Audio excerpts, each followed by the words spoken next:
Ambassador Jamieson Greer. I speak to him frequently. He's working very hard, and he has had very good and productive discussions with many of our key trading partners. And on the One Big Beautiful Bill, there's conversations on the Hill right now about the Medicaid cuts. Yeah, I'm curious if the final bill that the president's been talking about comes to him and it has Medicaid cuts in it, will he sign it, or would he rather just Congress do away with those cuts? I think our friends in both the Senate and the House know exactly where the president stands on Medicaid. He wants to get rid of the waste, fraud, and abuse, and they are working to do that in the Senate right now. Jennifer. Follow up on that, on the big beautiful bill, is there enough time for Congress to work through the issues it needs to work through? I'm saying, does the president need to move back his deadline a little bit? We expect that bill to be on the president's desk for signature by July 4th. I know that there was a ruling by the Senate parliamentarian this morning. Look, this is part of the process. This is part of the inner workings of the United States Senate, but the president is adamant about seeing this bill on his desk here at the White House by Independence Day. And then on Israel, is there a date set for the Prime Minister to visit the White House yet? Is he coming in a couple weeks? There isn't a date, but the Prime Minister has expressed interest in coming to the White House to meet with the president and come to Washington. The president is obviously very open to that, but we don't have a date. When we do, we'll let you all know. Kate. The president suggested he was open to sending more Patriot air defense missiles to Ukraine. Is that going to happen, and were there any other assurances that he made directly to Zelensky when they met? I'll let the president speak on that. That was a private conversation between he and President Zelensky, but the meeting was a good meeting, and it was a meeting towards progress, and the president, as he said, repeatedly wants to see this war come to an end, but I'll let him speak on that specific point. And Witkoff yesterday suggested that there would be more countries signing on to the Abraham Accords. What's the timeline on that, and which countries specifically is the administration looking to have sign on? Well, the president is certainly hopeful that more countries in the region will sign on to the Abraham Accords. Again, we want to see a long, withstanding, endurable peace in the Middle East, and that's the way to do it. And when the president met with the new president of Syria, that was one of the requests that he made for Syria to sign on to the Abraham Accords. I don't have a timeline for you, but this administration wants to see that happen, and our partners in the region should know that. Rachel. Thanks so much. Just to follow back up on the meeting that the president mentioned about wanting to have this meeting with the Iranians next week. Clearly there's a willingness here from the administration to want to meet with Iranian officials.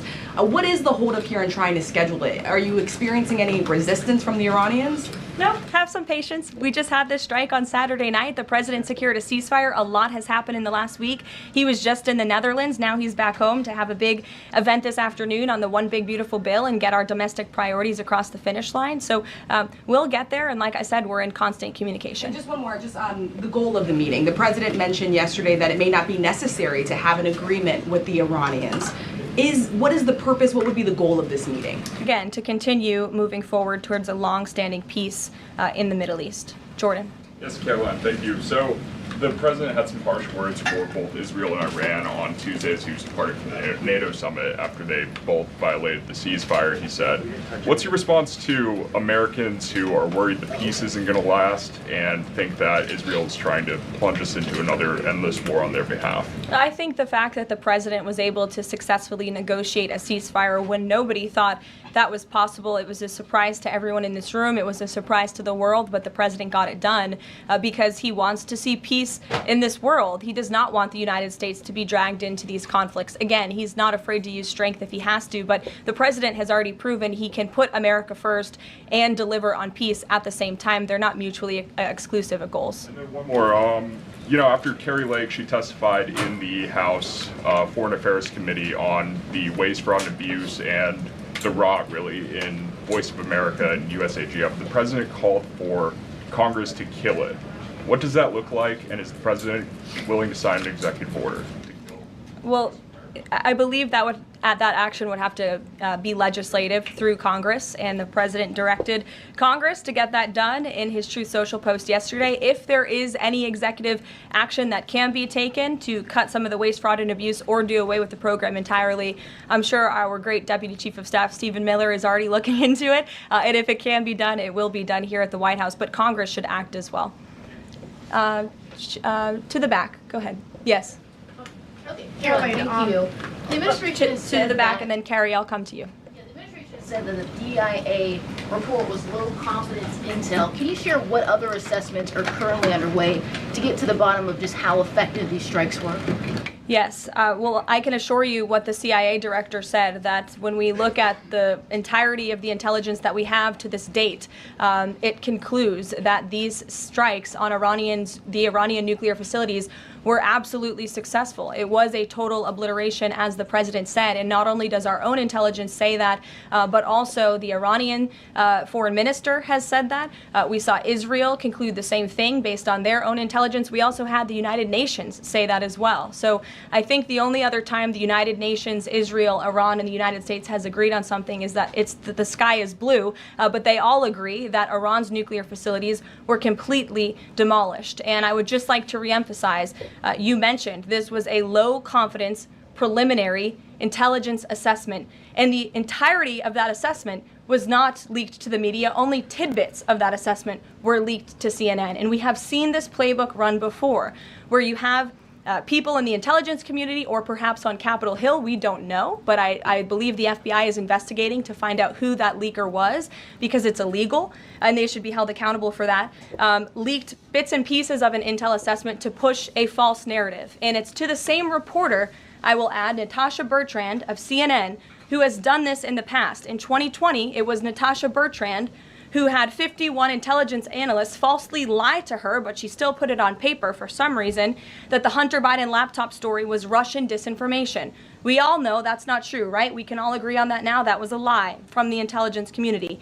Also in 2020, this same reporter, Natasha Bertrand, wrote that a top intel agency ruled out the man-made lab leak theory of the coronavirus origins. Again, the president was right about that. This reporter wrote a lie from the intelligence community to seek a narrative she wanted to prove, and guess what? We now know that's the truth. Also, in 2024, Bertrand pushed the suckers and losers hoax. She also pushed the fine people hoax, which was taking the president's words purposely out of context.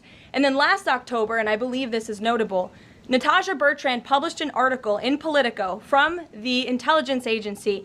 She said that John Ratcliffe was speaking without any evidence when he said Iran was attempting to undermine President Trump's presidential campaign.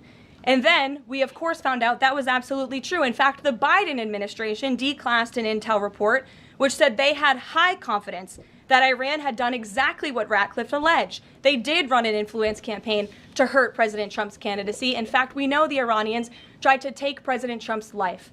And so this is a reporter who has been unfortunately used by people who dislike Donald Trump in this government to push fake and false narratives. She should be ashamed of herself. And that's not what reporting is. Journalism is trying to find the facts and the truth. And this week we saw this same reporter being used to push a fake narrative to try to undermine the President of the United States, and more importantly, the brave fighter pilots who conducted one of the most successful operations in United States history. And I think the American people fully know that this operation was a complete and total success. Elizabeth.